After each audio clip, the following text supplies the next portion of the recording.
একটা গুনাহ যদি মানুষের সাথে সম্পৃক্ত হয়, ওই ঋণ শোধ না করা পর্যন্ত জান্নাতি ব্যক্তি জান্নাতে ঢুকতে পারবে না।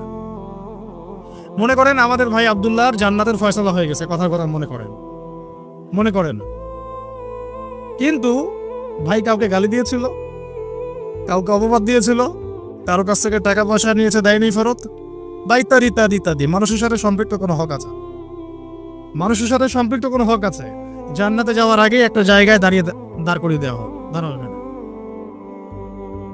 ফয়সালা তো হয়ে গেছে, তাহলে এখন দাঁড়াও কেন? ফেরেশতাদেরকে দিয়ে বলানো হবে অমুকের এই ঋণ বাকি আছে, অমুকের এই গালির ঋণ বাকি আছে, অমুককে তুমি বাজে কথা বলছিলে এটা বাকি আছে, অমুককে অপবাদ দিয়েছিল এটা বাকি আছে। সবাই এখন সামনে আসা শুরু করবে একে একে। বেচারার কিন্তু আমল অনেক ছিল, একদম উহুদ পাহাড়ের সমান নেকি নিয়ে এসে উঠছে।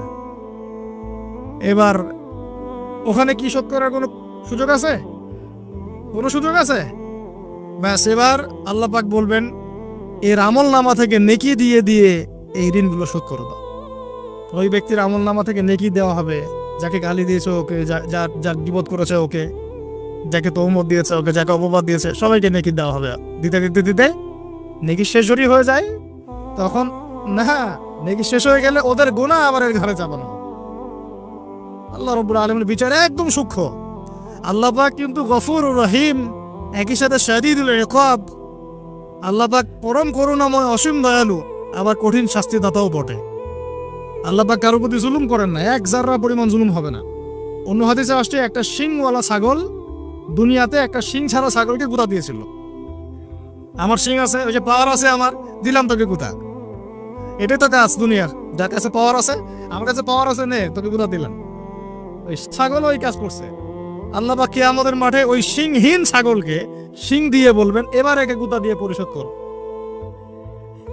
হিসাব এতটুকুই, এরপরে ওরা মাটি হয়ে যাবে, জান্নাতও নেই জাহান্নামও নেই। ওরা তো বেঁচে গেল, ও তো বেঁচে গেল নাকি, গুঁতা খেয়ে বেঁচে গেল।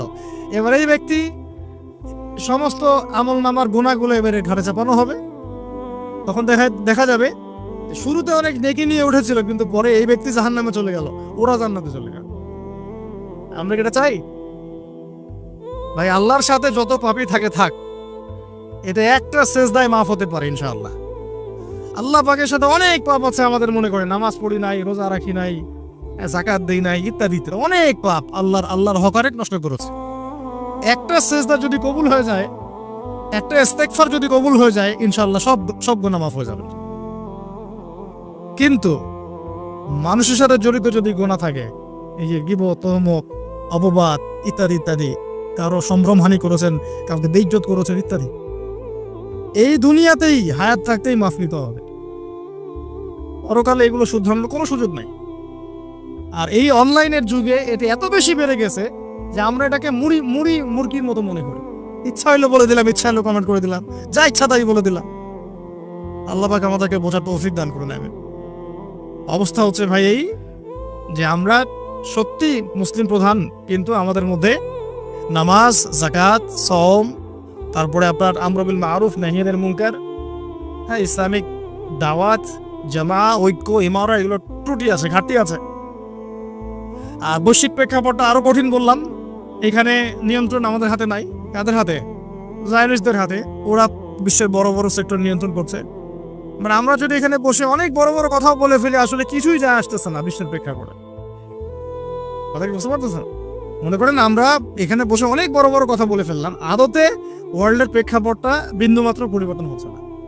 কারণ আমরা তো কথা বলছি লিমিটেড পরিসরে, আর অল্প কিছু মানুষ। যদি সবাই মিলে কথা বলতাম তখন হয়তো কিছু হতো, উপরে লেভেল থেকে কথাগুলো যেত তখন হয়তো কিছু হতো। আমি আজকে থেকে 2-4 বছর আগে আপনাদেরকে ইসরায়েল আমেরিকা নিয়ে কথা বলি নাই, ওদের চরিত্র সম্পর্কে কথা বলি নাই। এখন আমাদের গভর্নমেন্ট পর্যন্ত বুঝতে পারছে ওদের চরিত্র কেমন। খেয়াল করে দেখছেন কি? দেখছেন একটার পর একটা স্যাংশন দিচ্ছে এখন, একটার পর একটা। কেন? ওদের স্বার্থে আপনি আঘাত লাগছে যে এখন ওদের স্বার্থে আঘাত লাগলেই ওই দেশকে তারা একদম চিপে ধরবে। মনে করেন তুরস্ক একটা দেশ, নাম তো শুনেছেন, প্রেসিডেন্ট নাম কি? বিগত 20 বছর থেকে তিনি 20 থেকে 21 বছর হবে তিনি শাসন ক্ষমতায় আছে। তুরস্ক একটা সময় অনেক মানে খুবই একটা ইউরোপিয়ান কান্ট্রির মতো হয়ে গেছিল আর কি। বিকিনি পরে মেয়েরা ঘুরে বেড়াতো। আস্তে আস্তে আস্তে আস্তে অনেক সংস্কার করার চেষ্টা করছেন। আলহামদুলিল্লাহ, আমরা দোয়া করি আল্লাহ পাক প্রত্যেকটা মুসলিম শাসকদেরকে নেক হায়াত দারাজ করুন। যারা ইসলামের খেদমত করার চেষ্টা করে, সেটা আমাদের দেশের হোক আর অন্য যে কোনো দেশের হোক, আল্লাহ পাক সবাইকে নেক হায়াত দারাজ করুন। তাদেরকে আল্লাহ পাক দীর্ঘজীবী করুন, ইসলামের খেদমত করার তৌফিক দান করুন। আমরা দোয়া করব। তো এখন আস্তে আস্তে অবস্থাকে অনেক ভালো একটা জায়গায় আনার চেষ্টা করছিলেন উনি। যখনই দেখলো তারা যে তিনি ইসলাম কেন্দ্রিক কাজ করছেন, ইসলামকে প্রমোট করছেন, হ্যাঁ, আলেম ওলামাদেরকে মানে প্রমোট করছেন, মসজিদ মাদ্রাসাকে প্রমোট করছেন। একসময় তুরস্কে আজান বন্ধ হয়ে গেছিল, ইতিহাস পড়ে দেখেন, আজান দেওয়া বন্ধ ছিল। ওই জায়গা থেকে এখন তিনি এই জায়গায় নিয়ে আসছেন। একসময় মালয়েশিয়ার অবস্থা তো ভালো ছিল না, খুবই দারিদ্রতা ছিল। এখন মাশাআল্লাহ দেখেন গিয়ে কি অবস্থা। এখন ইকোনমিক অবস্থা অনেক শক্তিশালী, তাদের অনেক শক্তিশালী। তো এগুলো হয়েছে আল্লাহ পাকের বরকতে, রহমতে। যখন আপনি ইসলাম নিয়ে কাজ করুন, আল্লাহ পাকের রহমতের দরজা খুলে দেবেন ইনশাআল্লাহ। এটা আমাদের ক্ষেত্রেও হতে পারতো। আল্লাহ পাক আমাদের নেতৃস্থানীয় ব্যক্তিদেরকে হেদায়েত দান করুন, দয়া করে বোঝার তৌফিক দান করুন এবং সাহস দান করুন। এখন দেখেন, যখনই তার ইসলাম নিয়ে কথা বলা শুরু করলেন, বড় বড় কান্ট্রির নেতারা তাদের অর্থনীতির উপরে নিষেধাজ্ঞা আরোপ করে দিল। খেয়াল করে দেখছেন, লিরার মান কমে গেল। ইন্দোনেশিয়ার কি যেন ওদের, ইন্দোনেশিয়ার রুপি না, ভুলে গেলাম, ওটার মান কমে গেল। এই যে কয়দিন আগে পাকিস্তানের একজন প্রেসিডেন্ট ছিলেন, ইমরান খান, নাম তো মনে আছে। আমি পারভেজ মোশাররফের কথা বলছি না। পারভেজ মোশাররফের সময় পাকিস্তানের ভূমি ব্যবহার করে আমেরিকা বোমা হামলা চালিয়েছে আফগানিস্তানে, মনে আছে? ওরা এরকম পলিটিক্স করে, কোন একটা জায়গায় যদি আক্রমণ করতে হয় তার পাশে আগে পরিস্থিতি তৈরি করে, পরিবেশ তৈরি করে। আগে পারভেজ মোশাররফকে ক্ষমতায় বসিয়েছে, তারপরে ওই জায়গাটা দখল করে ওইখানে বেস ক্যাম্প স্থাপন করে আফগান থেকে বোম মারা শুরু করেছে। সেই আফগান কি পড়ে গেছে? এখনকার রিপোর্ট দেখেন, এই চলতি সিজনে সবচেয়ে টাকার মান এখন ওদের বেশি। টাকার মান অন্যদের কমছে, কিন্তু ওদেরটা কমে নাই, বেড়ে গেছে। সবচেয়ে সফল কারেন্সি বলা হচ্ছে ওদের কারেন্সিকে। কেন? এর ভিতরে ঢুকলে অনেক গভীরে ঢুকতে হবে, আমাদেরকে যেতে চাচ্ছি না, অনেক গভীরে ঢুকতে হবে। মূল কথা হচ্ছে ইমানের কারণে, জাজবার কারণে তারা কি মাথা নত করেছিল আমেরিকার সামনে? বরং আমি শুনেছি, এটাও শোনা কথা, আমি আলেমদের কাছে শুনেছি, সেখানে প্রতি 5টা ঘরে ঘরে একজন করে শহীদ পাবেন। আপনি প্রতি 5টা ঘরে ঘরে একজন করে শহীদ পাবেন। ঘরে ঘরে দেখবেন কারো হাত নাই, কারো পা নাই। ওই যে দীর্ঘদিন বম্বিং করেছে, এবং এগুলো নাকি তারা মানবতার কল্যাণে করেছিল, গণতন্ত্র প্রতিষ্ঠার জন্য করেছিল। পরে তাদের কাছে নাকানি চুমারি খেয়ে পালাতে হলো। ওরা যেহেতু বিশ্বের অর্থনীতি নিয়ন্ত্রণ করছে, রাষ্ট্র ক্ষমতা নিয়ন্ত্রণ, রাজনীতি নিয়ন্ত্রণ করছে, মিডিয়া নিয়ন্ত্রণ করছে, এগুলো দিয়ে তারা ওই কান্ট্রিগুলোর উপর চাপ আরোপ করতে থাকে। এটা বুঝবেন, আস্তে আস্তে আরো বুঝবেন, ক্লিয়ার হবে। পশ্চিমাদেরকে যে বন্ধু রূপে গ্রহণ করেছে, ওদের শত্রুর দরকার নাই, কথা মনে রাখা। তবে সবার কথা বলছি না, জার্নালিস্টদের কথা বলছি। ওদেরকে যে বন্ধুরূপে গ্রহণ করেছে, ওর শত্রুর দরকার নাই। দুর্ভাগ্য, দুঃখ লাগে, এখন আরবের কিছু কান্ট্রি এটাকে বন্ধুরূপে গ্রহণ করছে। ইসরায়েলকে অ্যাক্সেস দিচ্ছে, আকাশ ব্যবহার করতে পারবে, এইটা সেইটা। ভাই কিছু বলত এগুলো বোঝেন না, আপনারা তো বোঝেন, অ্যাটলিস্ট যারা বিশ্ব সম্পর্কে খোঁজখবর রাখেন আপনারা তো বোঝেন। আমাদের দেশে কিছু বলতও আছে যারা এগুলো বুঝতে চায় না, তারা মনে করে এগুলো আমরা মিথ্যা কথা বলছি। ওয়ার্ল্ড অ্যাফেয়ার্স পড়াশোনা করে দেখেন, বিসিএস কোচিং করে দেখেন, জিও পলিটিক্স পড়ে দেখেন, মধ্যপ্রাচ্যের উপর এখন ইসরায়েল এবং পশ্চিমাদের একটা চরম দাপট চলতেছে। তেল নিয়ন্ত্রণ করতেছে, মিসাইলস নিয়ন্ত্রণ করতেছে, ডলার কি এই যে পেট্রো ডলার নিয়ন্ত্রণ করতেছে, আকাশপথ ব্যবহার করতেছে। কোন কোন কান্ট্রি তো ইসরায়েলকে স্বীকৃতিও দিল না কয়দিন আগে, তরোয়াল নিয়ে নাচতেছে। মাশাআল্লাহ, সুবহানাল্লাহ। যে রাসূল সাল্লাল্লাহু আলাইহি ওয়াসাল্লাম ইন্তেকালের কয়েকদিন আগে বলে গেলেন, এই যে আমার হাতে সিরাতের বই আছে, ইন্তেকালের কয়েকদিন আগে, শেষ সময় মানুষ গুরুত্বপূর্ণ নসিহত করে কিনা, শেষ সময় মানুষ যে নসিহত করে সেটা গুরুত্বপূর্ণ কিনা। ইন্তেকালের কয়েকদিন আগে নবীজি বলে গেলেন মদিনা থেকে সব ইহুদিদেরকে বের করে দিবে। কে বলে গেছেন? আর তাদের সাথে আমরা বন্ধুত্ব করতেছি। সুবহান, আমরা মদের বার ওপেন করে দিচ্ছি, হ্যালোইন উৎসব করতেছি, আরো কত কি করতেছে। আল্লাহ পাক এগুলো ধ্বংস হবে।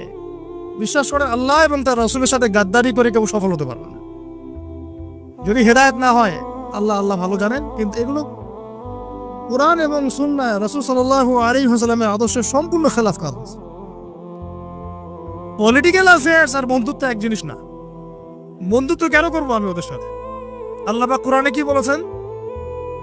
সূরা মাইদায় সম্ভবত 51 নম্বর আয়াতে আছে, ইয়া আইয়ুহাল্লাযীনা আমানু লা তাত্তাখিযুল ইয়াহুদা ওয়ান নাসারা আউলিয়া। এটা কি কোরআনে নাই? হে মুমিনগণ, লা তাত্তাখিযুল ইয়াহুদা ওয়ান নাসারা আউলিয়া, তোমরা ইহুদি এবং নাসারাদেরকে বন্ধুরূপে গ্রহণ করো না। বন্ধুরূপে গ্রহণ করো না। ব্যবসা বাণিজ্য আপনি করতে পারেন, ওদেরকে বন্ধুরূপে গ্রহণ করো না। কেন? বা'দুহুম আউলিয়াউ বা'দ, এরা একে অপরের বন্ধু। ওয়া মান ইয়াতাওয়াল্লাহুম মিনকুম ফাইন্নাহু মিনহুম, তোমাদের মধ্যে কেউ যদি ওদের দিকে মুখ ফিরাও, বন্ধুত্ব করো, তুমি তাদের অন্তর্ভুক্ত হয়ে যাবে। ইন্নাল্লাহা লা ইয়াহদিল কওমাজ যালিমিন, আল্লাহ পাক এই জালেমদেরকে হেদায়েত করেন না। ইয়াহুদ ওয়ান নাসারা হাত্তা তাত্তাবি'a মিল্লাতাহুম, এই আয়াতকে আপনারা ঘুরায় ফিরে ব্যাখ্যা করতে যায়েন না, পারবেন না। এই আয়াতটাকে ঘুরায় ফিরে ব্যাখ্যা করতে যায়েন না, সরাসরি ব্যাখ্যা নেন। আল্লাহ পাক কি বলছেন? ওয়ালান তারদা, কখনোই সন্তুষ্ট হবে না, আনকা, হে নবী তোমার উপরে। কে সন্তুষ্ট হবে না? আল ইয়াহুদ, যারা ইহুদি, ওয়ালান নাসারা, এবং যারা নাসারা। কতক্ষণ না? হাত্তা তাত্তাবি'a মিল্লাতাহুম, যতক্ষণ না তুমি তাদের মিল্লাত গ্রহণ করছো। মানে আমরা যতক্ষণ ওদের সামনে আত্মসমর্পণ করব না, ততক্ষণ তারা আমাদেরকে নিয়ে সন্তুষ্ট হবে না। তাই হচ্ছে কি না বলেন? এখনই যদি বলি হ্যাঁ ঠিক আছে আমরা তোমাদের সব মেনে নিলাম, আমাদেরকে মাথায় নিয়ে নাচবে, এই তো। কিন্তু ইসলামের এই সুদীর্ঘ 1400 বছর ইতিহাস আবর্তিত হয়েছে এই আদর্শিক যুদ্ধের মধ্য দিয়ে। ওদের আদর্শের সাথে আমাদের আদর্শ কখনোই মিক্স আপ ছিল না। আল্লাহ নবী এমন নবী ছিলেন যিনি প্রথম দিকে চুল পিছনের দিকে আঁচড়াতেন, এইভাবে ব্যাক ব্রাশ করে। মদিনায় গিয়ে দেখলেন ইহুদিরা ব্যাক ব্রাশ করে, নবী সাল্লাল্লাহু আলাইহি ওয়াসাল্লাম মাঝখানে সিধা করা শুরু করলেন। এভাবে তিনি তাদের বিরোধিতা করতেন। বুঝতে পারছেন কথা আমার? ইহুদি খ্রিস্টানরা হায়েজ নেফাস হলে মেয়েদেরকে তাড়িয়ে দিত, অন্য ঘরে রাখতো। এখনো হয়তো তারা তাই করে। আল্লাহ নবী বিরোধিতা করলেন, হায়েজ যত অবস্থায় মা আয়েশা রাদিয়াল্লাহু আনহার কোলে মাথা রেখে কোরআন তেলাওয়াত করলেন, পদে পদে বিরোধিতা করলেন। ওরা ওই যে মুহররমের দিন সাওম রাখে, তাই না? আশুরা মুহররমে সাওম রাখে, নাজাতে মুসার ইয়াতে। আল্লাহ নবী বললেন আগামী বছর বেঁচে থাকলে আমি নয়ের সাথে হয় সামনে একদিন নাহলে পিছনে একদিন থাকবো। মানে বোঝাতে যাচ্ছে প্রত্যেক পদে পদে আল্লাহ নবী তাদের বিরোধিতা করেছেন। শেষ বয়সে বলে গেছেন ইন্তেকালের কয়েকদিন আগে, তোমরা এদেরকে আরব উপদ্বীপ থেকে বের করে দিও।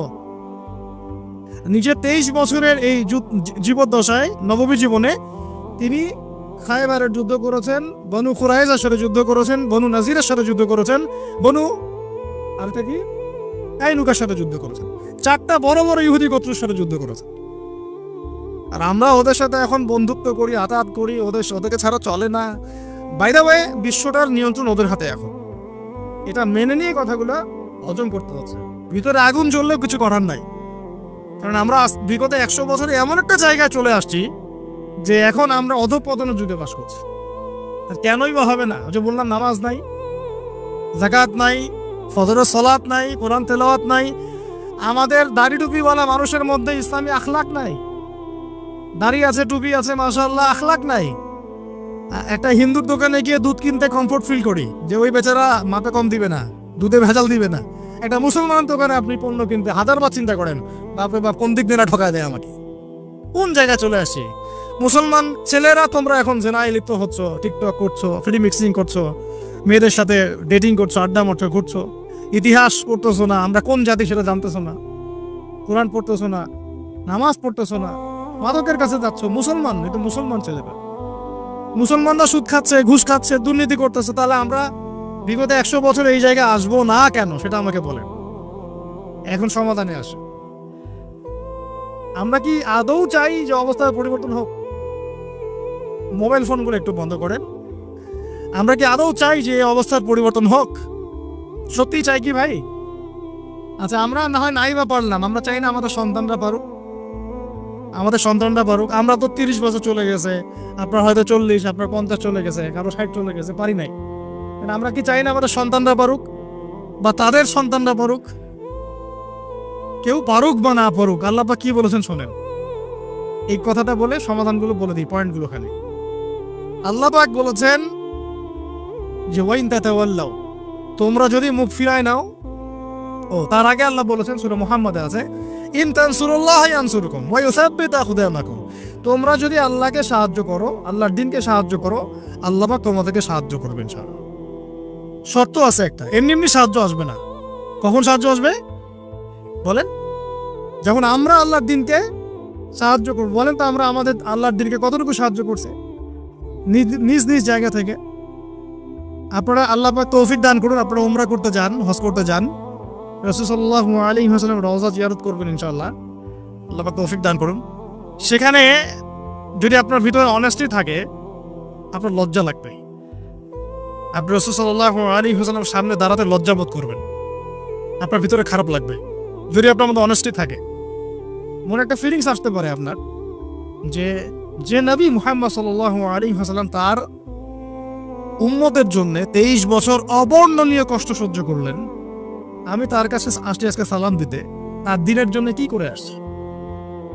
তিনি কি দিন ছাড়া আর কিছু রেখে গেছেন? আমরা তার দিনের জন্য কি করলাম, কতটুকু করতে পারলাম? আল্লাহ পাক এটাই বলছেন, ইন তানসুরুল্লাহ, তোমরা যদি আল্লাহকে সাহায্য করো, মানে আল্লাহর দিনকে সাহায্য করো। তার মানে আল্লাহকে সাহায্য করার অর্থ কি? আল্লাহর দিনকে সাহায্য করো, তাহলে আল্লাহ পাক ইন তানসুরুল্লাহ ইয়ানসুরুকুম, আল্লাহ পাকও তোমাদেরকে সাহায্য করবেন। ইউসাব্বিত আকদামাকুম, তোমাদের পা আল্লাহ পাক সুদৃঢ় করে দিবেন ইনশাআল্লাহ।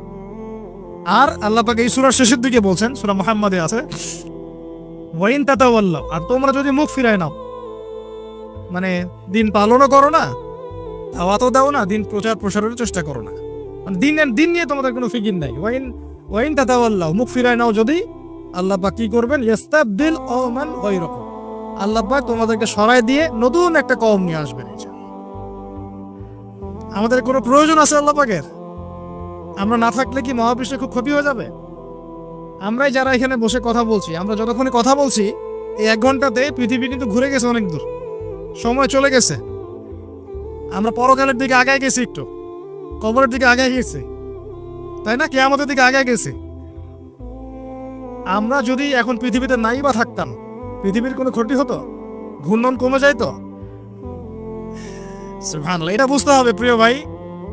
একটা ফিকির করবেন খালি বাসায় গিয়ে, যে আপনি না থাকলে কারো কিছু আসে যায় কি না। কালকে যদি আমরা কেউ না থাকি, আল্লাহ না করুক পৃথিবীতে, তাহলে কারো কি কিছু এসে যাবে কিনা? আপনার বাবার, আপনার মায়ের, আপনার ভাইয়ের, আপনার বোনের, আপনার বসের, আপনার স্ত্রীর, আপনার সন্তানের, কারো কিছু আসে যাবে না। এটা এভাবেই চলতে থাকবে। আপনার জায়গায় আবার কেউ আসবে, তাই কি না? এরকমই আপনার জমি অন্য কেউ নিবে, আপনার ব্যবসা অন্য কেউ দেখবে, এগুলোই হবে। সো আমরা যদি এইটুকু বুঝতে পারি, তখন আপনার মধ্যে চেতনা আসবে, ইনশাআল্লাহ আমার জীবনটা আল্লাহর জন্য, আমি আল্লাহর দিন পালন করব, আমল করব, দিনে জ্ঞান অর্জন করব, প্রচার করব, দাওয়াতি কাজ করব। আল্লাহ পাক আমার হাতে যদি দিনের বিজয় দেন তাই হবে, যদি না হয় এই পথে চেষ্টা করতে করতেই শাহাদাত বরণ করবো ইনশাআল্লাহ। এই চিন্তা থাকবে, তখন আপনার জীবনে একটা মোটিভ থাকবে। এখন কি জীবনে কোনো মোটিভ বা গোল আছে?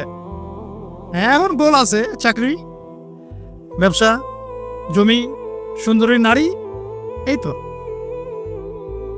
এখন প্রথম কথা হচ্ছে, যদি আমরা চাই যে আল্লাহ পাক আমাদেরকে সরায় দিয়ে নতুন কম নিয়ে আসুক, সুম্মা লা ইয়াকুনু আমসালাকুম, তারা তো আমাদের মতো হবে না। আমরা যদি আমাদের সৌভাগ্য অর্জন করতে চাই যে আল্লাহ পাক আমার দ্বারাই সেই খেদমতটা নেক, হ্যাঁ, আমরা নিজেদেরকে প্রমাণ করে দেখাই, তাহলে এই কয়েকটা কাজ মনোযোগের সাথে করার চেষ্টা করতে হবে। আল্লাহ পাক তৌফিক দান করুন, আমিন। কি কাজ ভাই? 1 নাম্বার, খালি পয়েন্টগুলো বলে দেবো, আর লম্বা করছি না। আপনাকে আমাকে সবাইকেই দিনের ইলম অর্জন করতে হবে। কি কাজ ভাই বলেন? ইলম ছাড়া কোনো কাজ নাই। আমরা আগেই বড় বড় অনেক জায়গায় কথা বলি, দিন কায়েম, জিহাদ, ইকামতের দিন, অনেক কথা বলি না? কিন্তু সবচেয়ে বড় বড় কথাগুলো আগে নয়। আগে কি ভাই বলেন? দিনের জ্ঞান অর্জন, দিনের ইলম অর্জনের এই সমুদ্রে আপনাকে ডুব দিতে হবে। এবং এই ডুবটা আপনি দিবেন একা একা নয়, কোনো না কোনো একজন, অন্তত একজন মুহাক্কিক বরেণ্য কোন আলেমের সোহবতে, অন্তত একজন। যদি একাধিক থাকে তো আলহামদুলিল্লাহ, যদি আপনি 10 জন আলেমের সাথে সম্পর্ক রাখেন আলহামদুলিল্লাহ, কোনো সমস্যা নাই। কিন্তু অন্তত একজন মুহাক্কিক আলেমের সাথে পরামর্শ করে পড়াশোনা করতে হবে, পারা যাবে ইনশাআল্লাহ। এটা বাংলাদেশের সৌভাগ্য, যেখানে কওমি ঘরানার বহু মুহাক্কিক আলেম আছে। আপনি যে কোনো একজন আলেমকে ধরে নেন, তার সাথে পরামর্শ করেন, কি পড়বেন, কিভাবে পড়বেন, গাইড করবে আপনাকে, এটা পড়েন, এটা পড়েন, আস্তে আস্তে আস্তে আস্তে আগাবেন। আর বিষয়ভিত্তিক বইপত্রগুলো পড়বেন, কোরআন নিয়মিত তেলাওয়াত করবেন, কোরআন তেলাওয়াত থেকে শুরু হবে পড়াশোনা।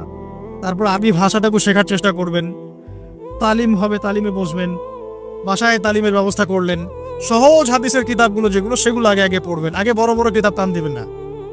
ইয়াং জেনারেশন একটা বড় সমস্যা, ইসলামে আসার পরেই দেখা যায় বড় বড় কিতাব নিয়ে তানাহাসা শুরু করি আর বলি যে প্রচলিত ইসলাম ভুল, আমারটা ঠিক। এই ফিতনাটা চলতেছে না, অনেক বড় বড় জায়গায় পর্যন্ত এই ফিতনাগুলো ঢুকে গেছে। আমরা যে ইসলামগুলো পালন করছি এগুলো আর কিছুই ঠিক না, ও যেটা শিখলো এখন এটাই ঠিক। এটা হচ্ছে, এটা একটা সঠিক পথ কিন্তু সঠিক ভুল পথ। এটা একটা সঠিক ভুল পথ, আপনি মনে করছেন এটা একটা সঠিক পথ, আদতে এটা একটা সঠিক ভুল পথ।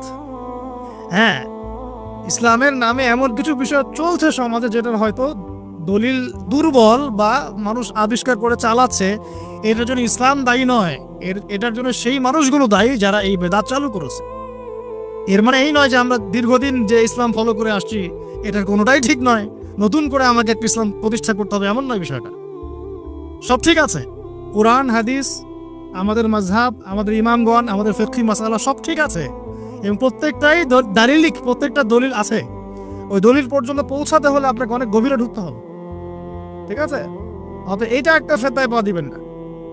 অনেকেই দেখা যায় তোমাদের নামাজ ঠিক নাই, তোমাদের মুসাফা ঠিক নাই, তোমাদের এই ঠিক নাই, তোমাদের সেই ঠিক নাই, তোমাদের তাকলিদ ঠিক নাই, তোমাদের মাযহাব, অনেক কথা আমাদের সামনে চলে আসে। অথচ কয়েকদিন আগে সে ইসলামের সাথে কোনো সম্পর্কই ছিল না, কয়েকদিন হলো নামাজ পড়া শুরু করে, এগুলো কথা বলা ঠিক নয়।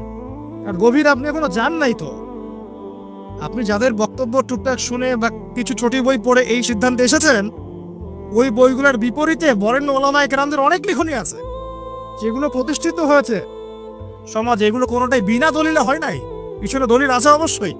ওই পর্যন্ত আপনাকে পৌঁছাতে হবে, আল্লাহ পাক আপনাদেরকে বোঝার তৌফিক দান করুন।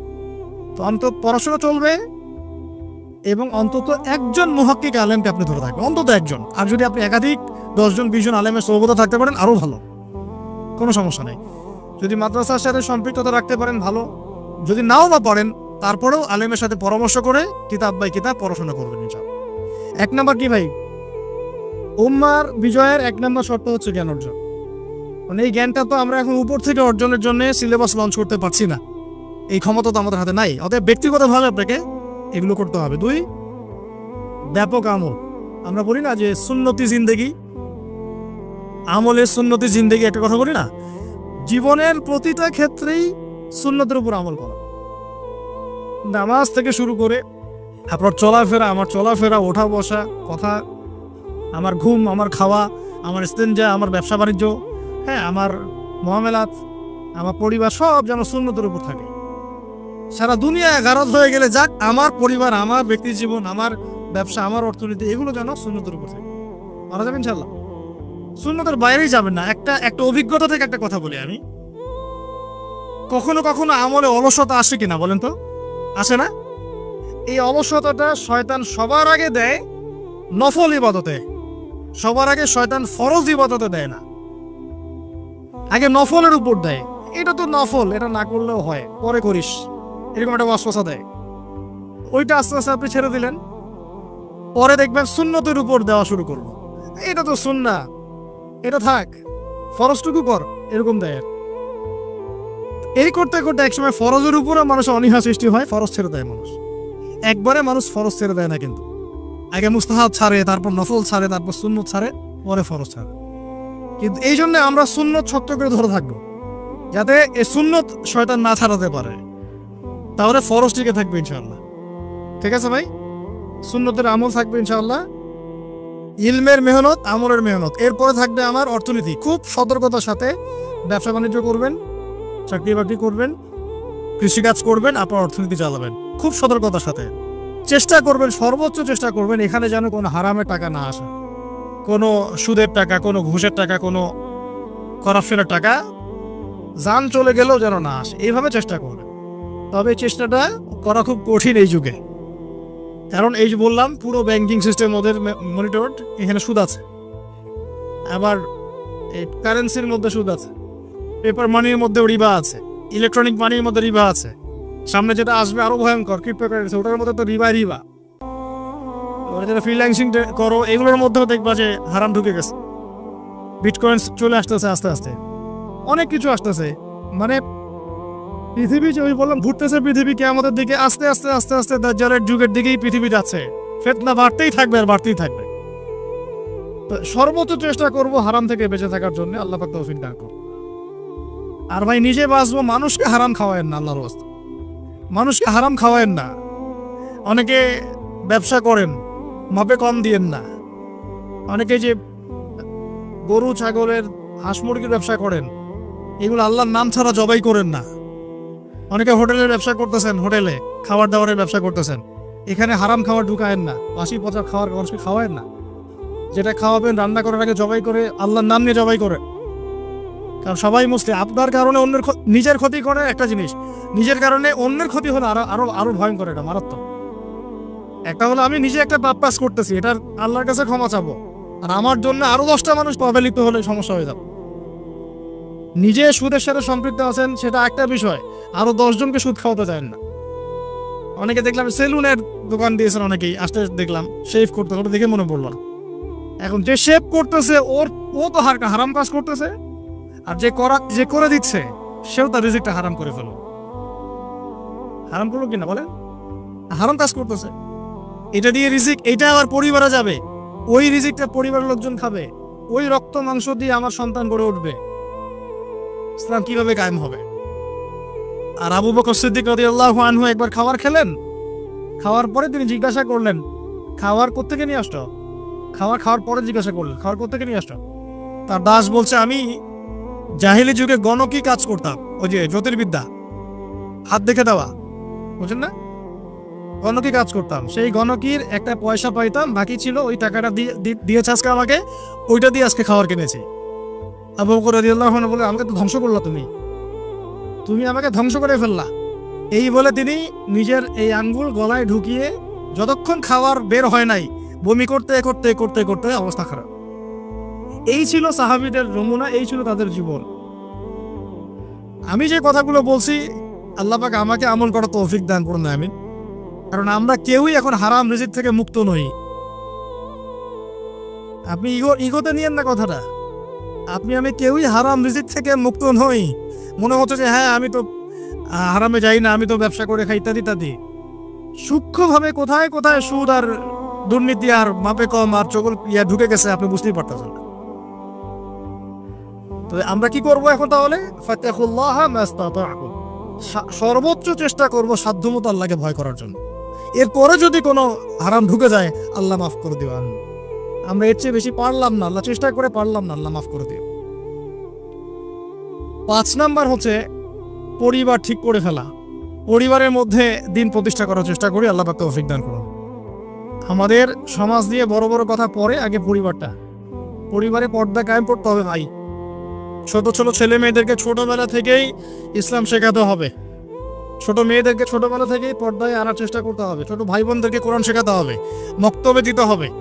এমন কোনো জায়গায় আমরা তাদেরকে পড়াবো না যেখানে পড়লে পরে তারা নাস্তিক হয়ে যাবে, এটা আমরা করব না। এমন কোনো জায়গায় আমি আমার ছেলে মেয়ে ছোট ছোট ভাই বোনদেরকে পড়াবো না, ভালো করে মাথায় ঢুকায় নেন না, যেখানে পড়লে কয়েক বছর পর তারা নাস্তিক হয়ে যাবে, এমন কোনো জায়গায় আমরা পড়াবো না। প্রয়োজনে আমি নিজে ওকে বাসায় একা একা পড়াবো, কোনো সমস্যা নেই। আগে পড়ানো হয় নাই, আগে এভাবেই আলেম তৈরি হয়েছে। বলেন আপনারা, এভাবে আলেম তৈরি হয়নি। একজন ওস্তাদের কাছে 2 বছর, আরেকজন ওস্তাদের কাছে 2 বছর, তারপরে 2 বছর করতে করতে করতে আলেম তৈরি হয়েছে। এভাবেই তো আলেম তৈরি হয়েছে। আর সেই সব বরেণ্য আলেমদের কিতাবই তো আমরা এখন পড়ি, তাদের কিতাব অনুবাদও করা হয়নি এখনো সব। এভাবেই একটা জেনারেশন তৈরি হয়েছে তাবেঈনদের। যদি আমরা এমন কোনো প্রতিষ্ঠান না পাই যেখানে বিশুদ্ধ করে ইসলামী তারিবিয়া দেয়া হচ্ছে, তখন প্রয়োজনে আপনি একাই পড়াবেন। কিন্তু আলহামদুলিল্লাহ আমাদের দিনী প্রতিষ্ঠান যথেষ্ট আছে, এই দিনী প্রতিষ্ঠানগুলোকে প্রাধান্য দিবেন। তাই বলে এটা বলছি না যে জেনারেল শিক্ষায় শিক্ষিত করবেন না, কারণ জেনারেল শিক্ষায় শিক্ষিত না করলে আবার আপনি এই যুগের সাথে তাল মিলাতে পারবেন না। তাই দুটো সমন্বয় লাগবে, এই সমন্বয়টা আমাদেরকে করতে হবে। আল্লাহ পাক আমাদেরকে করার তৌফিক দান করুন। আরেকটা কাজ করব, সেটা হলো আমরা আমাদের জায়গা থেকে কমপক্ষে পার্ট টাইম, ফুল টাইম না হোক, কমপক্ষে পার্ট টাইম দাওয়াতি কাজ করবো ইনশাআল্লাহ। সবাই মিলে দাওয়াতি কাজ করতে হবে। বাল্লিগু আন্নি ওয়ালাউ আয়া, একটা আয়াতও যদি জানেন প্রচার করবেন, আল্লাহর রাস্তায় সময় দিবেন, দাওয়াত কিভাবে দিতে হয় শিখবেন, দাওয়াতের মেহনত উসুলগুলো শিখে নেবেন। পড়াশোনা তো করতেই থাকবেন, আমল করতে থাকবেন। অল্প অল্প করে আপনি মানুষকে দাওয়াত দিবেন। এই দাওয়াত দেওয়ার জন্য যে সবাইকে মুফতি হতে হয় জরুরি না তো। আমরা ধরেন ব্যবসা করছি, এখানে আমার পাশে এক ব্যবসায়ী ভাই আছে, আমি তাকে দাওয়াত দিতে পারি, ভাই সুদের টাকাটা খাইস না, মাপে কম দিস না, বাস দাওয়াত হয়ে গেল তো। আমি নামাজ পড়ছি, আমি তো আমার পাশের কলিগকে বলতে পারি ভাই চলেন নামাজটা পড়ে আসে, বাস দাওয়াত হয়ে গেল। আমি পর্দা করছি, আমার পাশের বোনকে বলতে পারি যে বোন আপনিও পর্দা করেন, জীবন আর কতদিন, পর্দা করে নেন। এই হসপিটালে একজন ওই যে লাশ কাটে না, ওই যে মেডিকেল স্টুডেন্টদেরকে লাশ কেটে দেখায়, তা আমার এক স্টুডেন্ট সেখানে, উনিও ডক্টর মাশাআল্লাহ, উনি বলছেন যে যখন লাশ কাটার জন্য নিয়ে আসলো মেডিকেলে, মনে ফার্স্ট ইয়ারে কি সেকেন্ড ইয়ারে এটা করে, তোমাদের ফার্স্ট ইয়ারে মনে হয়, সেকেন্ড ইয়ারে মেবি। তো এই লাশটা ছিল একটা মেয়ের লাশ, আর যারা উপর থেকে দেখছে, এটা তো কাটা অনেকে দেখে, স্টুডেন্ট তো অনেক, সবাই তার কাছে আসতে পারে না, অনেকে দূর থেকে দেখতেছে। তো যে টিচার এই কাজটা করতেছে, সেই টিচারটা করতে গিয়ে মাথাটা এখানে কিন্তু খুলে ফেলে, কিছু একটা দিয়ে আঘাত করে খুলে ফেলে। তখন উনি বলছেন যে এই যদি হয় শেষ পরিণতি, তাহলে তোমাদের এত লিপস্টিকের কি দরকার আছে। টিচার বলছেন এই কথা। আমার স্টুডেন্ট এখন বলছেন যে ওই দিন এই কথাটা আমার মাথায় এমনভাবে ক্যাচ করেছে যে তারপর থেকে সে তার জীবনটা পরিবর্তন করেছে, পর্দা আসা শুরু করেছে। একটা মেয়ের যদি জীবনের শেষ অবস্থা এই হয়, তাহলে এই বেপর্দাবের কি দাম আছে? এই ফ্যাশন শো, এই বিউটি কন্টেস্ট, এই লিপস্টিক, এই স্নো পাউডার ইত্যাদি লাগাই যে বাইরে ঘুরতেছে, এটার কি দরকার আছে? ওই স্যার এই দাওয়াতটা দিয়েছিল তার ছাত্রীদেরকে, তাদের মধ্যে অনেকে হেদায়েত হয়ে গেছে আলহামদুলিল্লাহ। এটাই বলছি যে আমরা কিন্তু সবাইকে চলতে ফিরতে হেদায়েত এর পথে আনার চেষ্টা করতে পারি। আল্লাহ পাক আমাদের সবাইকে তৌফিক দান করুন, আমিন। আর এই কয়েকটা কথা বললাম ভাই, একটু মনে করার চেষ্টা করি। ইলম অর্জন, ওলামায়ে কেরামের সোহবত লাগবে, আমাদের ব্যাপক আমল লাগবে, এবং সুন্নতি জিন্দেগি করবো ইনশাআল্লাহ, পরিবার ঠিক করবো ইনশাআল্লাহ, রিজিক ঠিক করবো ইনশাআল্লাহ। এগুলোর পাশাপাশি দাওয়াতি কাজ করবো আমাদের সাধ্য মতো। সাধ্যের অতিরিক্ত দায়িত্ব আল্লাহ পাক কাউকে দেন নাই। এরপরে আর 2-3টা কাজ করবো আমরা ইনশাআল্লাহ। সেটা হলো আমরা উম্মতের মধ্যে বিভক্তি বাড়াবো না। উম্মতের মধ্যে আমরা বিভক্তি, যারাই দলাদলির দিকে মানুষকে ডাকবে আপনি বয়কট করবেন এদেরকে। এরা দ্বারা উম্মতের কোনো খেদমত নাই, এরা উম্মতের আবর্জনা। যারা উম্মতকে বিভক্ত করে ফেলতে চায়, মসজিদ ভাগ করা, জামায়াত ভাগ করা, এটা ভাগ করা, সেটা ভাগ করা, সমাজ ভাগ করা, এই ভাগাভাগি করতে করতে করতে করতে আজকে অবস্থা। আমাদের মধ্যে কি মৌলিক বিষয়ে খুব পার্থক্য আছে? মৌলিক বিষয়গুলো কি কোনো পার্থক্য আছে? তাহলে আমরা ছোট ছোট বিষয়গুলোকে নিয়ে কেন এরকম ভাগ হয়ে গেলাম? আমাদের মাথায় কি বুদ্ধি শুদ্ধি কিছুই কাজ করলো না? আল্লাহ পাক আমাদেরকে বোঝার তৌফিক দান করুন। আর এই বিভক্ত হওয়ার পরে কি আমাদের শক্তি বেড়েছে না কমেছে? আমাদের উপরে পশ্চিমাদের আগ্রাসন বেড়েছে না কমেছে? অন্তত আপনারা যারা বিচক্ষণ আছেন, অন্তত আপনারা উম্মাটাকে আর বিভক্ত করেন না। গীবত দিয়ে, সমালোচনা দিয়ে, অপবাদ দিয়ে, আলেমে বিভক্তি লাগিয়ে দিয়ে এই কাজটা আপনারা করতে যান না। বরং যদি আপনার চোখের সামনে প্রমাণিত হয় যে হ্যাঁ এখানে একটা সমস্যা, ভুল মনে হচ্ছে, আপনি উম্মার ঐক্যের খাতিরে চুপ করে থাকেন, তাও ভালো।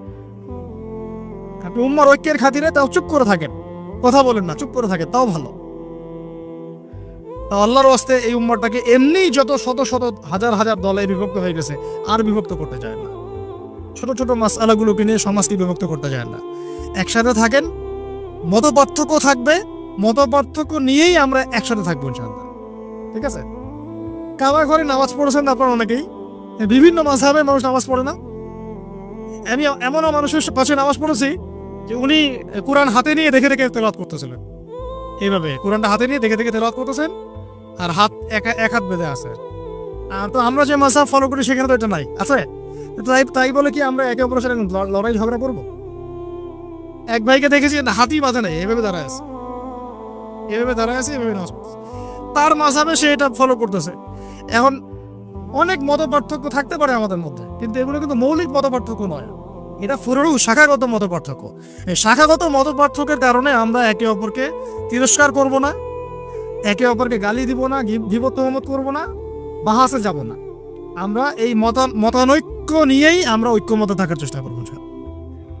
আমরা মত পার্থক্য নিয়েই ঐক্যবদ্ধ থাকার চেষ্টা করবো ইনশাআল্লাহ। আমরা মনে করবো ইসলাম বৈচিত্র্যময়, ইসলামের বৈচিত্র্যটাই সৌন্দর্য, ইসলামে এই বৈচিত্র্য আছে, এটাই সৌন্দর্য। হ্যাঁ, কেউ 2 রাকাত পড়ছে, কেউ 4 রাকাত, কেউ এভাবে পড়ছে, কেউ এভাবে পড়ুক, তারপরেও আমরা এক। এই কনসেপ্টটা না থাকলে আমরা সামনে আগাতে পারবো না। যারা চিকন বুদ্ধির মানুষ আর যারা গর্ধব টাইপের মানুষ, তাদেরকে এগুলো বোঝানো যায় না। আমি রিকোয়েস্ট করি আপনারা এই শ্রেণীভুক্ত হয়েন না। অনেক বড় বড় বিষয় পড়ে আছে, আর এখন সেই যুগ না যে যুগে এই ছোট ছোট বিষয় নিয়ে আমাদেরকে মত পার্থক্য করতে হবে। এখন তো সারা বিশ্বে ইসলামী খেলাফত কায়েম নাই, সারা বিশ্বে ইসলামী খেলাফত কায়েম হয়ে গেছে। আসো এখন ছোটখাটো বিষয় নিয়ে আমরা বাহাস করি, ব্যাপারটা কি তাই? এখন তো অস্তিত্বের সংকট, আমাদের অস্তিত্বেরই সংকট। যেখানে পাচ্ছে সেখানে পিটাচ্ছে আমাদেরকে। এখন এখানে যদি কোনো কুফর হামলা করে, আল্লাহ না করুক, আর আপনি কি হাত বাঁধে নিয়ে ঝগড়া করবেন?